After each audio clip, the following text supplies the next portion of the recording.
Have you ever walked into a room and felt like everyone around you suddenly became a little more careful? You did not do anything special. You did not talk over anyone.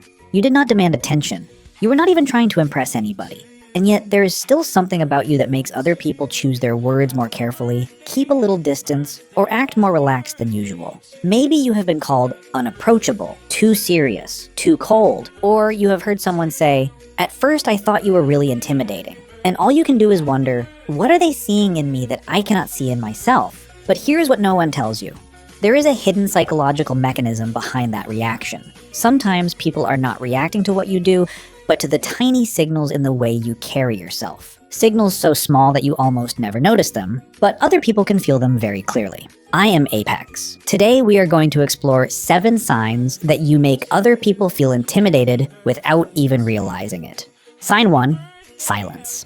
In most social interactions, silence is often treated like a system error, an uncomfortable gap that needs to be filled right away. If you pay attention, when a conversation suddenly falls into a silence that lasts longer than 3 seconds, you will see the other person start showing signs of restlessness. They may look around, pick up their phone, clear their throat, or quickly throw out any random, meaningless topic like a comment about the weather or some shocking news online just to keep some sound in the air. Why are people so afraid of silence? From the perspective of evolutionary psychology, our brains are wired to connect sound with the safety of the group. When there is talking, when there is feedback, people know that their place in the group is secure. On the other hand, unexpected silence often triggers a mild anxiety response in the amygdala, the part of the brain involved in threat detection. When things go silent, people lose the data they need to read the situation. They start questioning themselves, did I just say something wrong? Are they bored with me? Or are they judging me? But the way you respond to silence is the complete opposite of most people.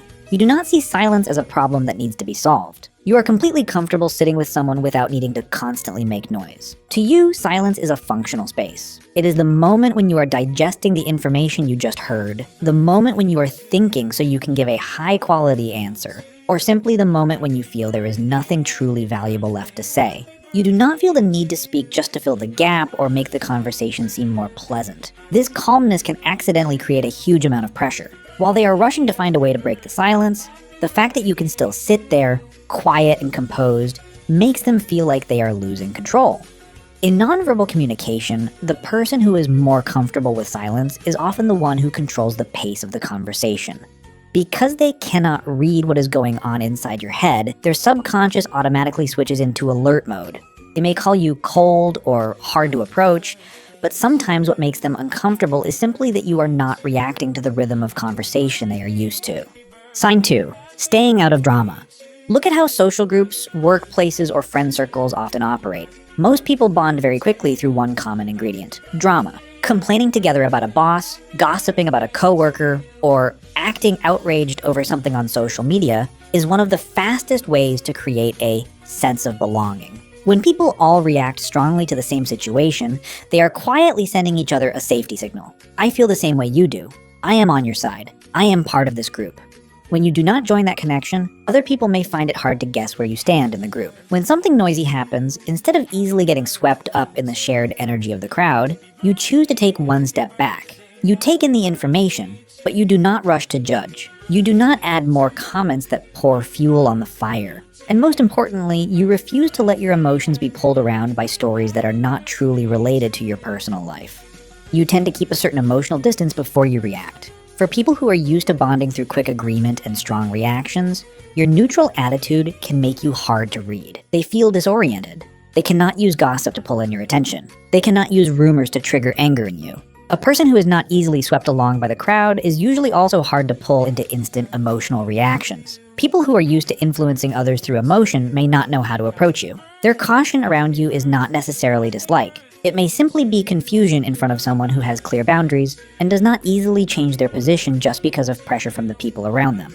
Sign 3, going straight to the core. In social communication, there is an unwritten rule that most of us follow: small talk. When someone asks, "How have you been?" they usually only expect a standard answer like, "I'm good, thanks." These scripts are like basic social procedures. They help people interact politely, keep the atmosphere light, and make sure no one has to go too deep into anyone else's personal life. But for you, Maintaining these surface-level social procedures often does not feel very interesting. Not because you are rude or cold, but because your mind naturally wants to move towards something more real. When you truly enter a conversation, you bring genuine curiosity with you. You tend to skip the warm-up and ask questions that go straight to the point. Instead of asking harmless throwaway questions, you might ask, what made you decide to choose this job? From the perspective of neuroscience, many people with this trait have a nervous system that processes information at a deeper level than average. This means your mind does not stop at taking in surface-level information. It automatically analyzes and looks for the core of the issue being discussed. However, for the person across from you, suddenly having to face this level of depth can sometimes create awkwardness. When they have only prepared safe, polite answers, a direct question from you makes that familiar script stop working. They suddenly have to think more carefully and give a more honest answer than they first planned. Even though your question comes from a completely good place, it can still make other people become more cautious, because to them, it does not simply feel like they are being asked a question. It feels like their inner world is being seen through before they are really ready. Sign 4. Staying rational during conflict. When an argument or conflict breaks out, the natural human instinct is to raise the voice, speak faster, and let emotions take over.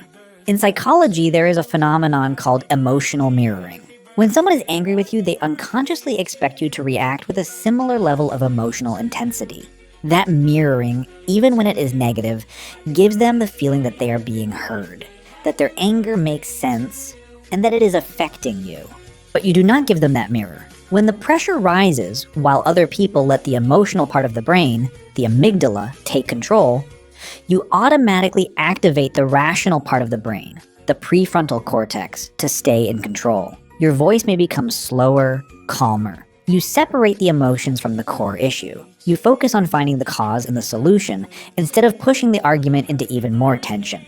This mismatch can create a huge amount of frustration for the other person. When their emotions are rising, your calmness creates a very clear gap in the conversation. Instead of being seen as a good quality, this attitude may be interpreted as arrogance, contempt, or cold indifference. They may feel confused or irritated, especially when they are expecting you to react as strongly as they do. The fact that you do not get swept up in emotion at that moment makes the difference between the two ways of reacting very clear. And not everyone feels comfortable noticing that difference right in the middle of a conflict. Sign 5. A firm refusal. One of the biggest invisible pressures in modern society is the disease of people-pleasing. From a young age, we are taught that saying no is a sign of being selfish, uncooperative, or unfriendly. That is why, to reduce guilt, people have invented the art of refusing. When they cannot meet a request, instead of saying no directly, they often use the sandwich technique, wrapping the refusal between countless apologies, long explanations, excuses that sometimes do not truly reflect what they want, and promises to make it up in the future. All of this is meant to soothe the listener and soften the truth that they are saying no. You may see this differently. The process of shaping your own identity has helped you draw extremely clear personal boundaries. You are very aware of your limits in time, energy, and tolerance. When a request crosses those limits, you give a simple answer, no. You say that word clearly and firmly, without adding a long explanation, and without feeling more guilt than necessary. You see no as a complete sentence, carrying the full message without needing to be decorated with indirect reasons. This honesty and wholeness in your behavior is extremely rare. For people who are used to continuing negotiations after being rejected, your firmness can feel like a boundary that is very hard to cross. They no longer have much room to keep negotiating. Their usual pressure tactics may no longer work on you, and when they are not used to a clear boundary, they may interpret you as rigid, uncaring, or arrogant. That uneasiness sometimes comes from realizing that your decision is not easily changed by outside pressure. Sign 6. Making others feel seen through.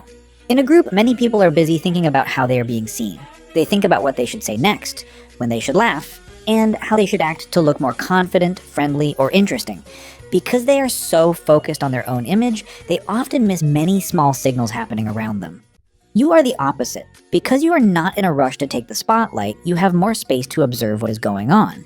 You see things that other people often miss. Before you speak, you have already collected a lot of data. Eye contact, tone of voice, breathing rhythm, sitting posture, hesitation before an answer, a real smile, and a smile used only to hide discomfort. You notice what people say very quickly, and also what they purposely avoid mentioning. You are not necessarily trying to pick anyone apart. Your brain just naturally reads the room before responding. But for the person across from you, that feeling is sometimes not pleasant at all. Human instinct is extremely sensitive to other people's eyes. Even when you do not say anything, the subconscious mind of the people around you can still feel that they are being watched closely. For those who are trying to maintain a certain image in front of the crowd, your calm, observant gaze can make them feel a little uncomfortable. They may feel as if you notice more than what they are showing on the outside, even though you have not said or judged anything. This ability to observe can create invisible pressure, especially for people who are trying to appear stable in a situation that does not truly feel comfortable. Sign 7. Not needing validation. This may be one of the deeper reasons why your presence feels hard to read to people who are used to relying more on outside feedback. The society we live in runs on an economy of validation. Many daily interactions are actually hidden emotional transactions. I will praise you and agree with you so you will like me. In return, you must also approve of me and recognize my value.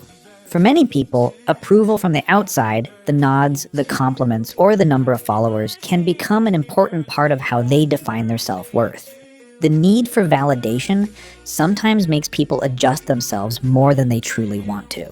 You seem less dependent on that kind of exchange. The concept of individuation in Carl Jung's psychoanalysis describes the process of integrating every part of yourself to become a whole and independent person. Maybe you are learning how to build a value system from within instead of only relying on other people's reactions.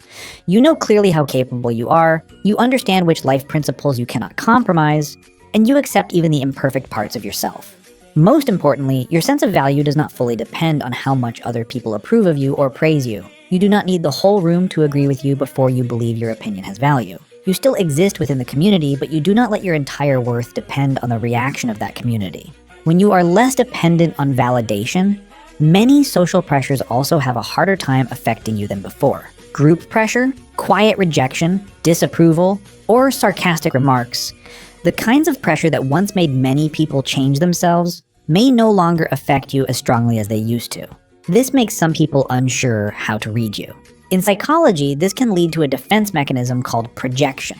When someone is still highly dependent on outside validation, standing in front of someone who seems calmer and more independent can make them feel confused, even uncomfortable. Instead, your self-control may accidentally make them compare the way they themselves are reacting. The discomfort, caution, or sense of threat they direct towards you is not really a reaction to what you do. In many cases, it may be a reaction that comes from their own experiences, expectations, or personal pressures. They may feel confused in front of someone who is not as tied down by the standards they are still trying to meet every day. If you recognize yourself in these signs and often get labeled as scary, hard to approach, or cold, then it may be time to stop questioning yourself so much. It does not necessarily mean you are doing something wrong, or that you have a problem with your communication skills. And you absolutely do not need to force yourself, hide your sharpness, or push yourself to be louder just to satisfy the expectations around you. The threat you create does not come from bad intentions. It is the natural result of a self that has been shaped firmly. In a world where many people are used to adjusting themselves to fit social situations, the fact that you live honestly, calmly, and independently can become a very clear difference. You cannot fully control how other people react to your self-possession. People who are truly whole and aware will recognize the core value behind your silence. They will appreciate your honesty, respect your boundaries, and stay. And if some people feel threatened, it may simply be because they are not used to a clear, calm personality that is hard to pull off balance. Understand that their reaction does not automatically make you wrong. It only shows that not everyone knows how to receive this kind of presence. Out of these 7 signs, which one do you experience the most? Leave a comment below. And if you know someone who is always misunderstood simply because they live too honestly as themselves, send this video to them. I am Apex, thank you for listening, and I will see you again.